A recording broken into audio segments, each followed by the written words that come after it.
How's it going, guys? Today in this video, we're going to be going over module 15.1, day 2.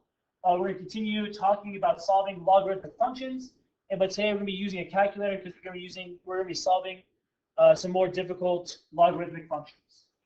So, before we get into that, though, there's a couple of things we need to talk about. First, when we have a base of 10, we have a log with a base of 10. We call that the common logarithm or the common log. And most times you're going to see the common log written as log of some number x. When it comes to the common log, we don't really have a need to write the base because it's always going to be assumed that the base is 10. If you write just log of x, it's assumed that the base is just going to be 10 for the log. And when we have a base of e, that's what we call the natural log. So anytime you have a log base of e, that's called the natural log, and we write it as ln of some value, some number x. So very rarely, and really almost never, will you ever see in the form log base e of x. You're just never going to see that.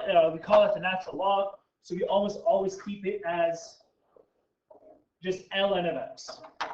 That's how you're going to see it pretty much 99% of the time. So get used to it, know that ln of x means the log base e of x. So for numbers 1 through 6, all we're really doing is taking these functions and putting them into the calculator and solving it out.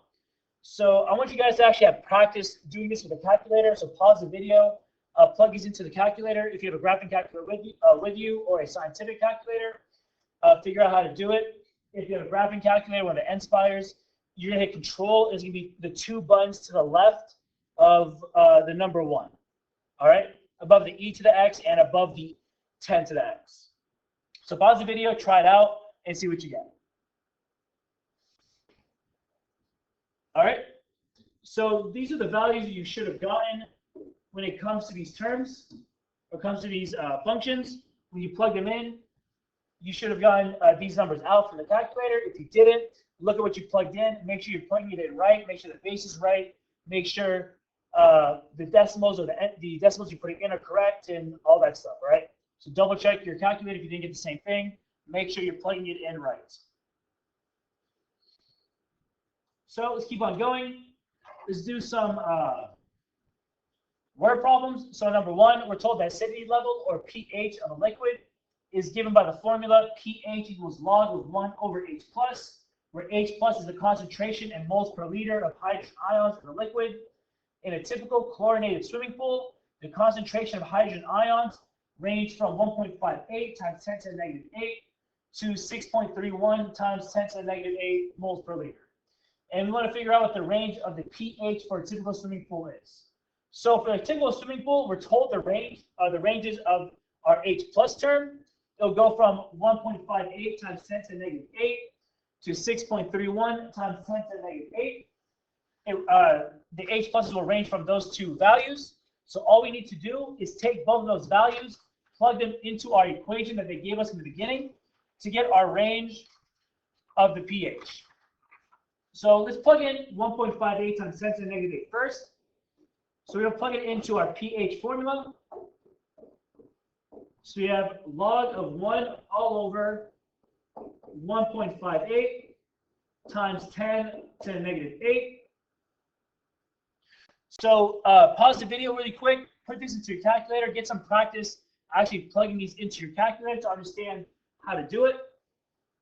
And be very careful with your parentheses when it comes to fractions like these, because it can be a little tricky. Make sure you plug it in right and all that good stuff, right? So when you plug this into the calculator, what you should have gotten is about 7.8. And remember, since we don't have any base of this log right here, we're assuming that the base is 10. So when you plug this into your calculator, put log base 10 of 1 over 1.58 times 10 to the negative 8. And when you do, you should have gotten about 7.8. So now we're going to do the same thing. But for the next value of 6.31 times 10 to the negative 8. So same thing, our log doesn't have a base, so we're assuming that the base is going to be 10. And it's all going to be over not 1.58, but 6.31. So 6.31 times 10 to the negative 8. We're going to plug that into our calculator as well. Same thing as before. Pause the video. Get some practice using your calculator to solve the logs.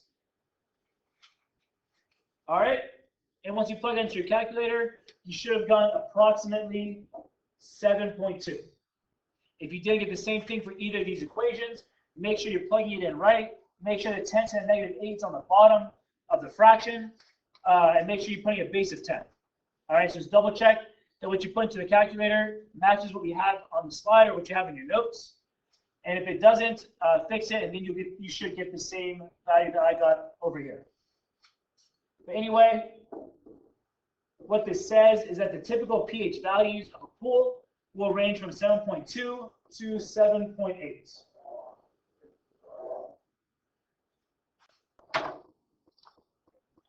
So let's go into number 2. Really quickly on number 2, on the third line in your notes, it should say P of T equals 3,500. It just says T right now, so fix it. Make sure you put a P. And same thing on number 4. On number 4, it should say M of T right next to that 500. So make sure you fix both of those. But for now, we're going to go back to number 2, and we're going to work out this problem. So we're told that there's a certain bacteria. I can't really say it. It's used to turn milk into yogurt. The population P of a colony of 3,500 bacteria at time t in minutes can be modeled by the function P of T equals 3,500 times 2 to the t over 73. And we want to know how long does it take the population to reach 1,792,000. And we're told to either solve it by graphing or solve using an exponential equation for t. And that's what we're going to do. We're going to solve it by making an exponential equation for t. So what this problem is asking us is the value of t when p equals 1,792,000. All right. So the equation they gave us is p equals 3,500 times 2 raised to the t over 73.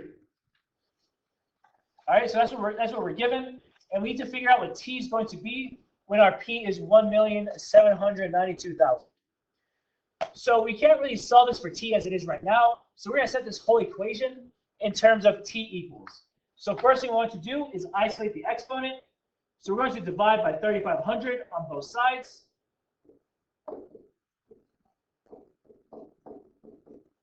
So we have p over 3,500 equals 2 to the t over 73. And now to get rid of that base of 2, because we need this t on the top to not be an exponent, what we're going to do is take the log base 2 of both sides. And that's because you have the log base 2 of 2 raised to the 2 over 73. Since the base of the log and the base of the exponent are the exact same, they cancel each other out.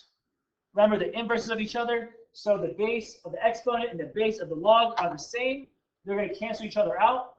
So we're left with just t over 73.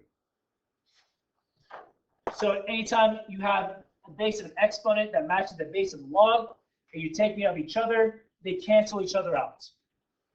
So anyway, back to the problem. Because of that property, we're taking the log base 2 of both sides.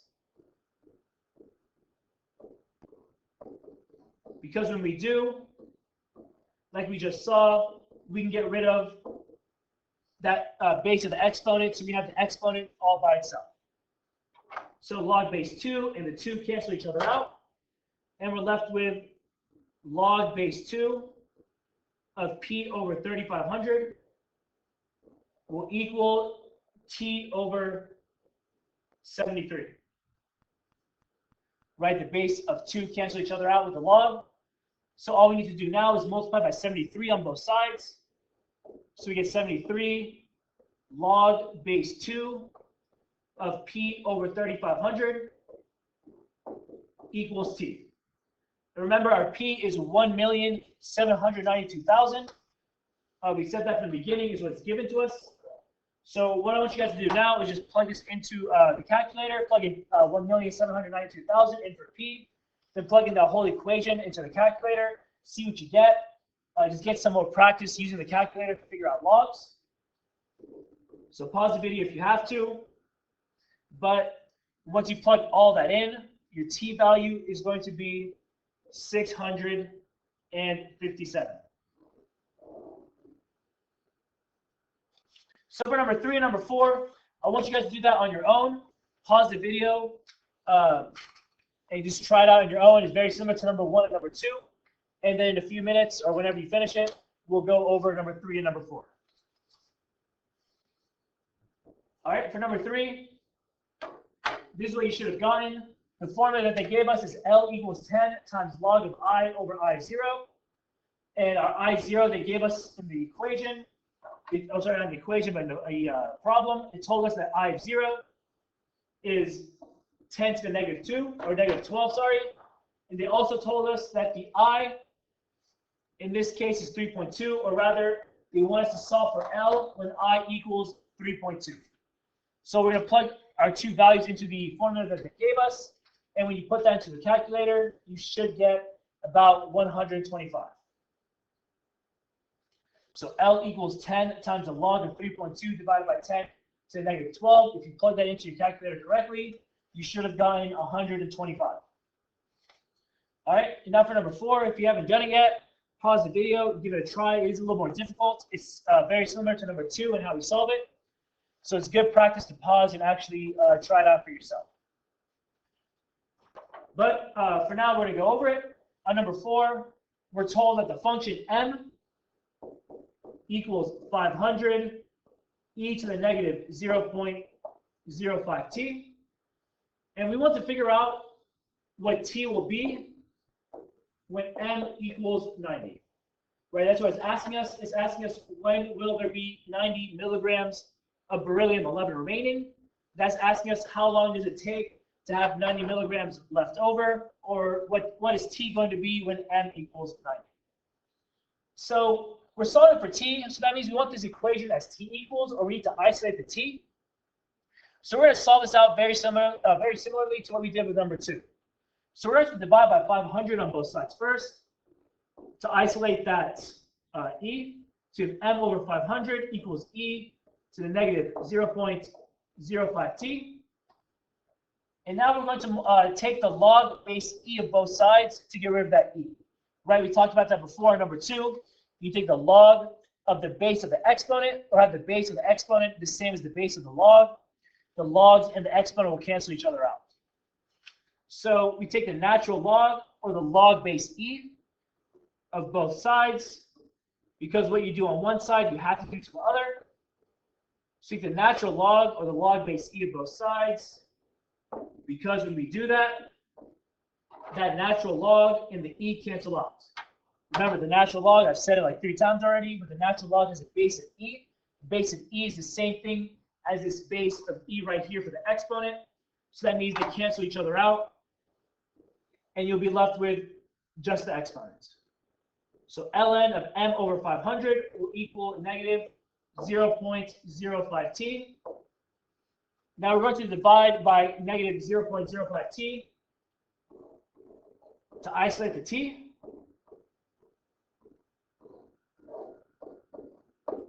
And now all that's left to do is to plug this into the calculator. So again, pause the video, try to do it yourself, because it is good practice to be plugging this in correctly into the calculator. But when you plug this in, you should get approximately 34. And that's going to be the answer for number 4. All right, so hopefully this video helped, guys. And that's it for the notes.